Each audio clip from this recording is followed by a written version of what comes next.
Hey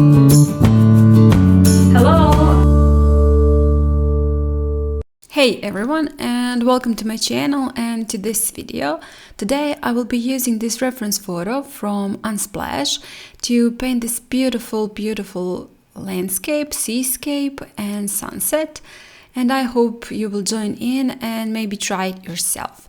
First, I'm starting with making my sketch, and I drew the horizon line just a little bit above the middle of my paper, and then drawing the rocks.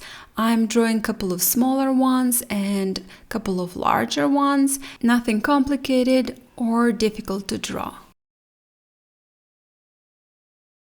And after that, I'm moving on to painting, and first I've pre-wetted the entire paper and then using Azure to paint in the upper part of the sky, that is just the first layer, and also the lower part of the sea, then cadmium yellow lemon to paint in around the horizon line, sky and sea.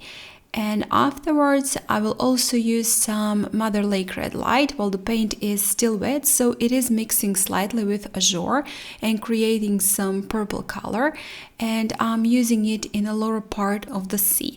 After that, I took a tissue paper and just picking up the paint in a sky for the sun, and also doing a straight line downwards from the horizon line all the way to the edge of my paper for the reflection.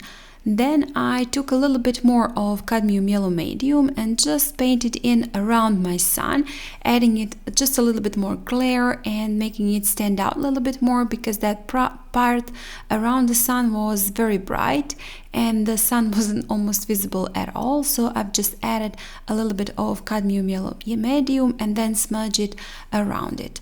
Left it to dry completely and then pre-wetted again the entire paper, also the sky and the sea, and with mix of Azure and cadmium yellow medium I'm painting in the clouds right now. And as you can see, I'm using quite smaller round brush. This is I think number 4, because I do not want my clouds to spread too much. I do want them to stay quite smaller, and well, I do believe, well, I like it that way, at least for this painting.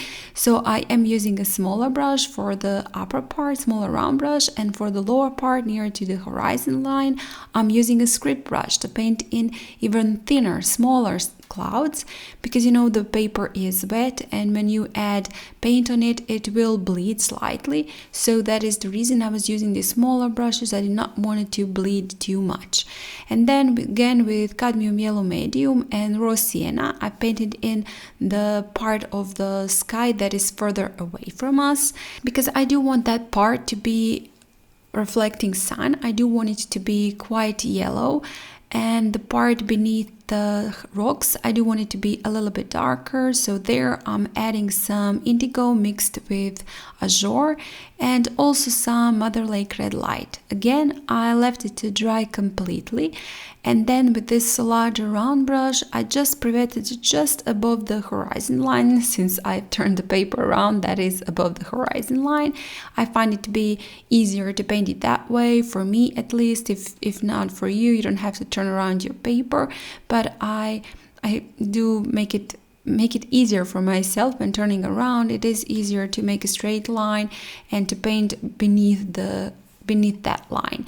So I've added a little bit of Mother Lake red light mixed in with Azure, and it also bled because I pre-wetted the paper, and it created this beautiful effect, looking like the sun is glowing there with this beautiful pinkish or maybe violet color. Also with the same color, I've added some lines on my sea, some details, making it look like there are some shadows maybe from the waves.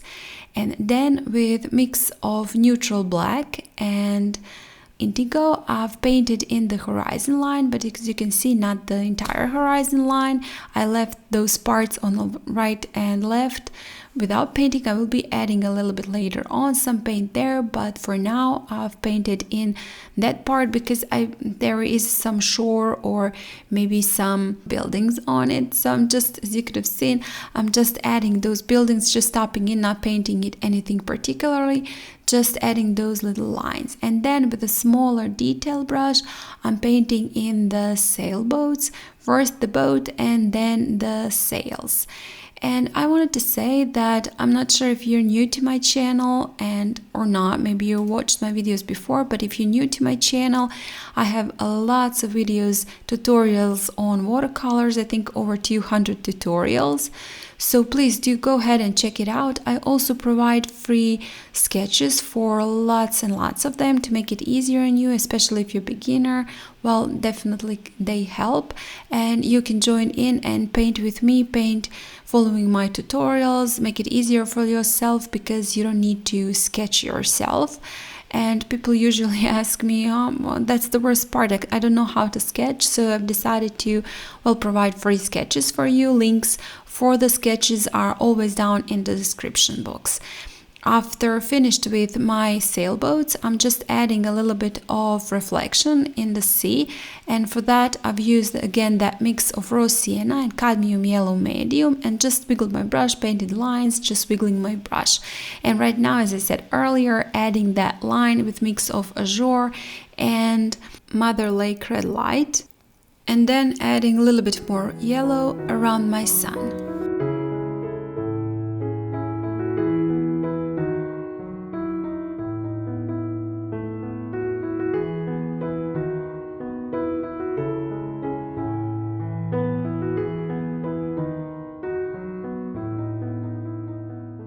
After everything dried, I've mixed in some neutral black, indigo and Mother Lake Red Light to create this dark purple color, because I did not want it to paint in my rocks just black. They would stand out too much and not be believable at all. So I've added all those colors that I already have in my painting to make that dark purple color for painting my rocks.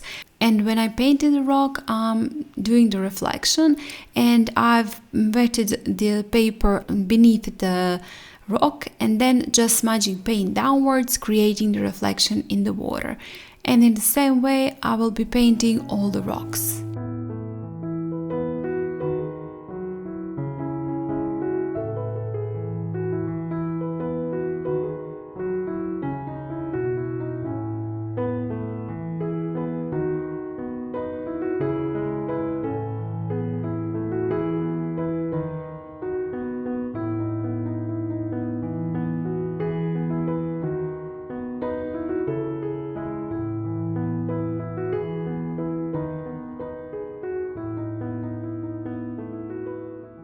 When the paint dried completely, I've added just those lines where the rock is touching the sea, because I did want to make a little bit harsher distinction between the rock and its reflection in the water. After that, with script brush, I'm adding in again some lines, mimicking some waves and some shadows in the sea.